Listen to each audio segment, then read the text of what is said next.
नमस्कार मेरे शिव महापुराण के रसिक श्रोतागण। चलिए शिव महापुराण के पाठ को स्टार्ट करते हैं। उसके पहले आप लोग कर लीजिए दर्शन शिव महापुराण पवित्र ग्रंथ का।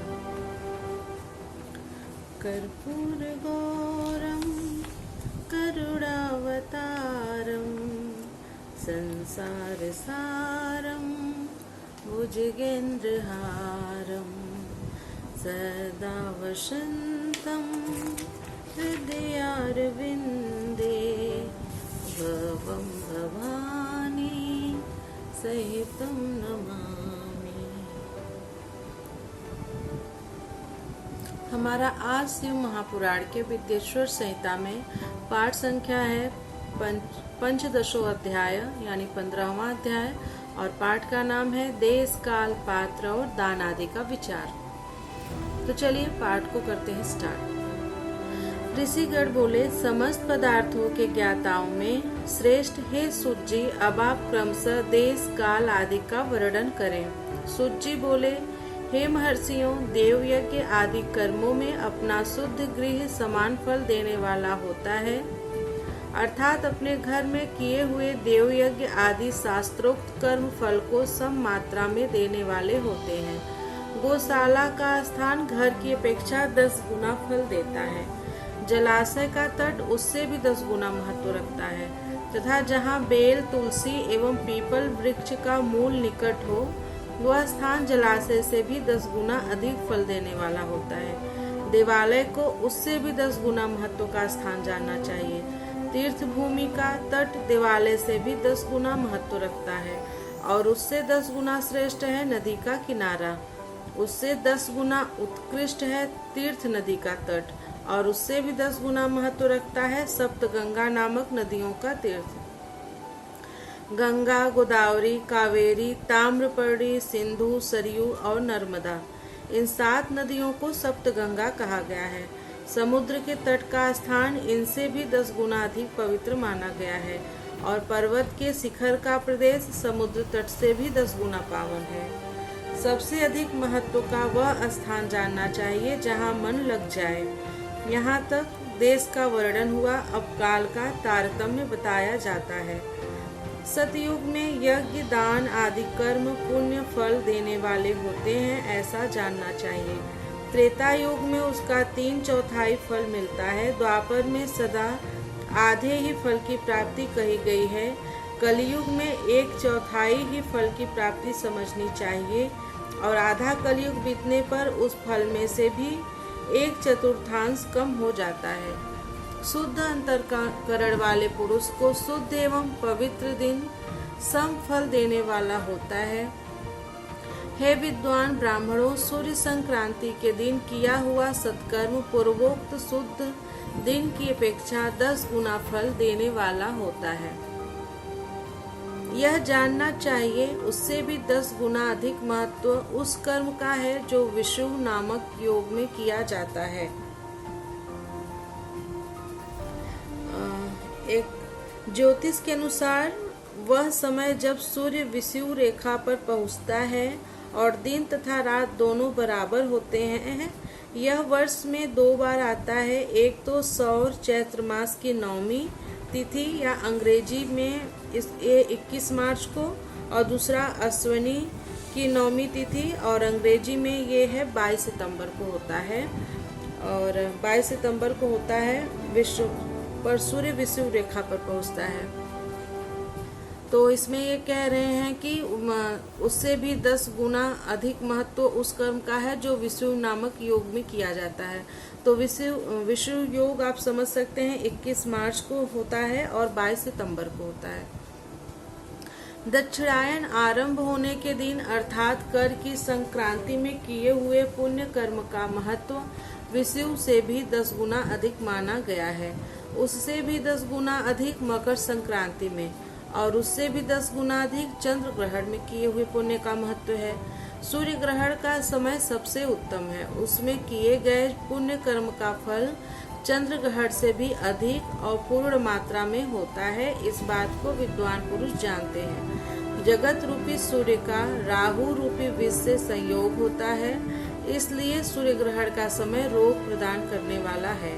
अतः उस विष की शांति के लिए उस समय स्नान, दान और जप करना चाहिए। वह काल विष की शांति के लिए उपयोगी होने के कारण पुण्यप्रद माना गया है।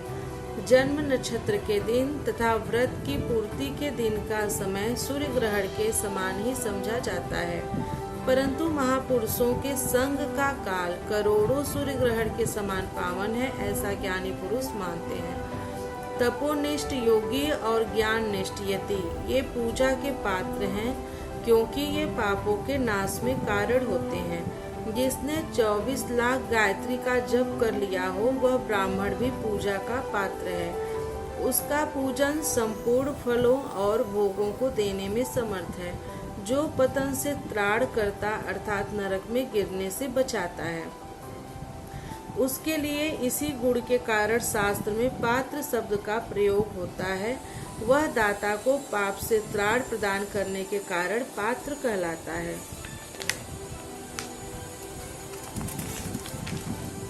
गायत्री अपना गान करने वाले का अधोगति से त्राण करती है, इसलिए वह गायत्री कहलाती है। जैसे इस लोक में जो धनहीन है वह दूसरे को धन नहीं दे सकता, जो यहाँ धनवान है वही दूसरे को धन दे सकता है, उसी तरह जो स्वयं शुद्ध और पवित्र आत्मा है वही दूसरे मनुष्यों का उद्धार त्राण कर सकता है। जो गायत्री का जप करके शुद्ध हो गया है वही शुद्ध ब्राह्मण कहा जाता है। इसलिए दान, जप, होम, पूजा इन सभी कर्मों के लिए वही शुद्ध पात्र है। ऐसा ब्राह्मण ही दान लेने तथा रक्षा करने की पात्रता रखता है। स्त्री हो या पुरुष, जो भी भूखा हो वही अन्नदान का पात्र है। श्रेष्ठ ब्राह्मण को समय पर बुलाकर उसे धन अथवा उत्तम वाणी से संतुष्ट करना चाहिए। इससे अभीष्ट फल की प्राप्ति होती है। जिसको जिस वस्तु की इच्छा हो उसे वह वस्तु बिना मांगे ही दे दी जाए तो दाता को उस दान का पूरा फल प्राप्त होता है। ऐसी महर्षियों की मान्यता है। जो याचना करने के बाद दिया गया हो वह दान आधा ही फल देने वाला बताया गया है। अपने सेवक को दिया हुआ दान 1/4 फल देने वाला कहा गया है। हे विप्रवरों, जो जाति मात्र से ब्राह्मण है और दीनतापूर्ण वृत्ति से जीवन बिताता है, उसे दिया हुआ धन का दान दाता को इस भूतल पर 10 वर्षों तक भोग प्रदान करने वाला होता है। वही दान यदि वेद वेत्ता ब्राह्मण को दिया जाए तो वह स्वर्ग लोक में देवताओं के 10 वर्षों तक दिव्य भोग देने वाला होता है। गायत्री जापक ब्राह्मण को दान देने से सत्य लोक में 10 वर्षों तक पुण्य भोग प्राप्त होता है और विष्णु भक्त ब्राह्मण को दिया गया दान वैकुंठ की प्राप्ति कराने वाला जाना जाता है। शिव भक्त विप्र को दिया हुआ दान कैलाश की प्राप्ति कराने वाला कहा गया है। इस प्रकार सबको इन लोकों में भोग प्राप्ति के लिए दान देना चाहिए। रविवार के दिन ब्राह्मण को दशांग अन्न देने वाला मनुष्य दूसरे जन्म में 10 वर्षों तक निरोग रहता है। बहुत सम्मान पूर्वक बुलाना, अभ्यंग, चंदन आदि पाद सेवन, वस्त्र, गंध आदि से पूजन, घी के मालपुए आदि सुंदर भोजन, छौ रस व्यंजन, दक्षिणा सहित तांबूल, नमस्कार और जाते समय अनुगमन, ये अन्नदान के 10 अंग कहे गए हैं।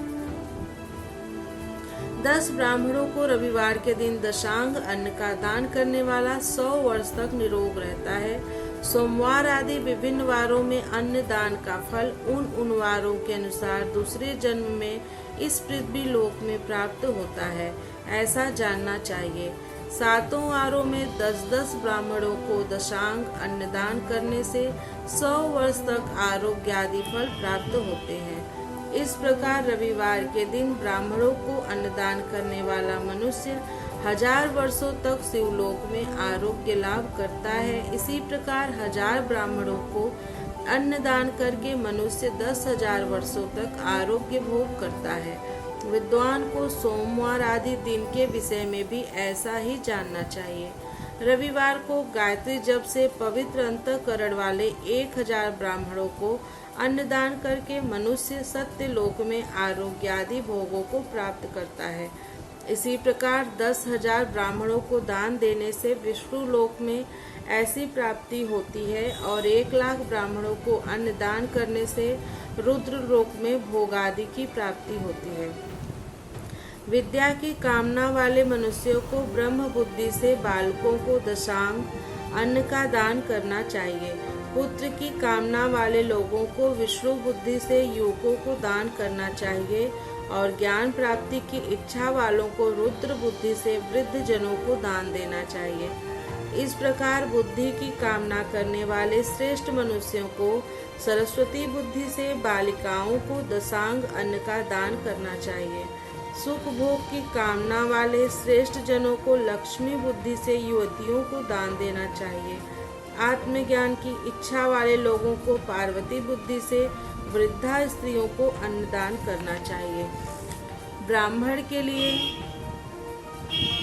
सील तथा उच्च।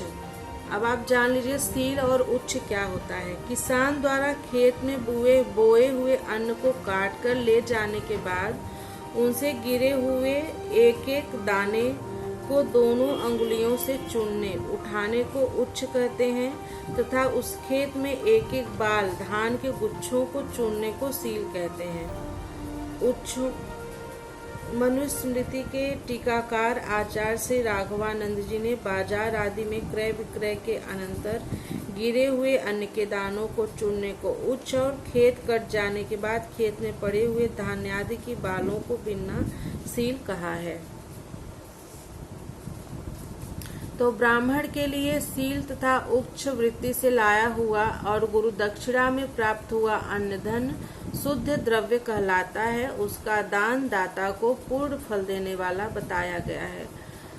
शुद्ध शुक्ल प्रतिग्रह दान में मिला हुआ द्रव्य मध्यम द्रव्य कहा जाता है और खेती व्यापार आदि से प्राप्त धन अधम द्रव्य कहा जाता है। क्षत्रियों का शौर्य से कमाया हुआ, वैश्यों का व्यापार से कमाया हुआ और शूद्रों का सेवा वृत्ति से प्राप्त किया हुआ धन भी उत्तम द्रव्य कहलाता है।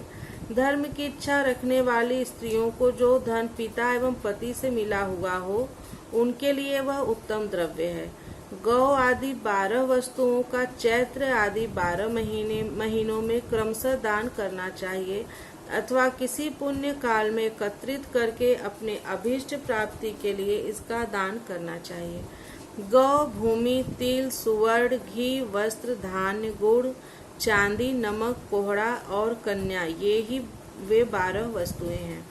गोदान में दी हुई गाय के उपकारी गोबर से धन धान्य आदि ठोस पदार्थों के आश्रय से टिके पापों का नाश होता है और उसके गोमूत्र से जल तेल आदि तरल पदार्थों में रहने वाले पापों का नाश होता है। उसके दूध दही और घी से कायिक वाचिक तथा मानसिक तीनों प्रकार के पाप नष्ट हो जाते हैं। उनसे कायिक आदि पुण्य कर्मों की पुष्टि भी होती है। ऐसा बुद्धिमान मनुष्यों को जानना चाहिए। हे ब्राह्मणों, भूमि का दान इस लोक और परलोक प्रतिष्ठा की प्राप्ति कराने वाला है। तिल का दान बलवर्धक एवं मृत्यु का निवारक कहा गया है। सुवर्ण का दान जठराग्नि को बढ़ाने वाला तथा वीर्यदायक है। घी के दान को पुष्टिकारक जानना चाहिए। वस्त्र का दान आयु की वृद्धि कराने वाला है, ऐसा जानना चाहिए। धान्य का दान अन्न की समृद्धि में कारण होता है। गुड़ का दान मधुर भोजन की प्राप्ति कराने वाला होता है। चांदी के दान से वीर्य की वृद्धि होती है। लवण का दान षड्रस भोजन की प्राप्ति कराता है। सब प्रकार का दान संपूर्ण समृद्धि की सिद्धि के लिए होता है। विज्ञ पुरुष कुष्मांड के दान को पुष्टिदायक मानते हैं। कन्या का दान आजीवन भोग देने वाला कहा गया है। हे ब्राह्मणों, वह लोक और परलोक में भी संपूर्ण भोगों की प्राप्ति कराने वाला है।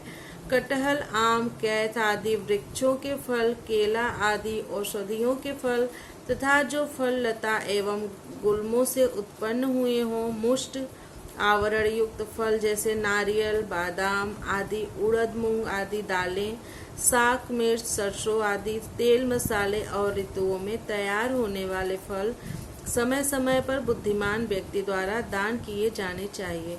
विद्वान पुरुष को चाहिए कि जिन वस्तुओं से श्रवण आदि इंद्रियों की तृप्ति होती है उनका सदा दान करें। स्रोत आदि 10 इंद्रियों के जो शब्द आदि 10 विषय हैं उनका दान किया जाए तो वे भोगों की प्राप्ति कराते हैं तथा दिशा आदि इंद्रिय देवताओं को संतुष्ट करते हैं। वेद और शास्त्र को गुरु मुख से ग्रहण करके गुरु के उपदेश से अथवा स्वयं ही बोध प्राप्त करने के पश्चात जो बुद्धि का यह निश्चय होता है कि कर्मों का फल अवश्य मिलता है, इसी को उच्च कोटि की आस्तिकता कहते हैं। भाई बंधु अथवा राजा के भय से जो आस्तिकता बुद्धि या श्रद्धा होती है वह कनिष्ठ श्रेणी की आस्तिकता होती है। जो सर्वथा दरिद्र हैं, जिसके पास सभी वस्तुओं का अभाव है, वह वाणी अथवा कर्म द्वारा यजन करें। मंत्र, स्तोत्र और जप आदि को वाणी द्वारा किया गया यजन समझना चाहिए तथा तीर्थ यात्रा और व्रत आदि को विद्वान पुरुष शारीरिक यजन मानते हैं। जिस किसी भी उपाय से थोड़ा हो या बहुत देवतार्पण बुद्धि से जो कुछ भी दिया अथवा किया जाए वह दान या सत्कर्म भोगों की प्राप्ति कराने में समर्थ होता है। तपस्या और दान, ये दो कर्म मनुष्य को सदा करने चाहिए तथा ऐसे गृह का दान करना चाहिए जो अपने वर्ण, चमक दमक या सफाई और गुण सुख सुविधा से सुशोभित हो। बुद्धिमान पुरुष देवताओं की तृप्ति के लिए जो कुछ देते हैं वह अतिशय मात्रा में और सब प्रकार के भोग प्रदान करने वाला होता है। उस दान से विद्वान पुरुष इहलोक और परलोक में उत्तम जन्म और सदा सुलभ होने वाला भोग पाता है। ईश्वरार्पण बुद्धि से यज्ञ दान आदि कर्म करके मनुष्य मोक्ष फल का भागी होता है। जो मनुष्य इस अध्याय का सदा पाठ अथवा श्रवण करता है उसे धार्मिक बुद्धि प्राप्त होती है तथा उसमें ज्ञान का उदय होता है। इस प्रकार श्री शिव महापुराण के अंतर्गत प्रथम विद्येश्वर संहिता में देश काल पात्र आदि का वर्णन नामक 15वां अध्याय पूर्ण हुआ। प्रियम शंकरम सर्वनाथम नमामि। हर हर महादेव। आप लोग मन लगा के कथा सुनिए और इस कथा को अपनी फैमिली और दोस्तों में जरूर शेयर कीजिए। मिलती हूँ आप लोगों से अगली कथा में। हरे नमः, हरे नमः, हरे नमः। ओम नमः पार्वती पतये। हर हर महादेव।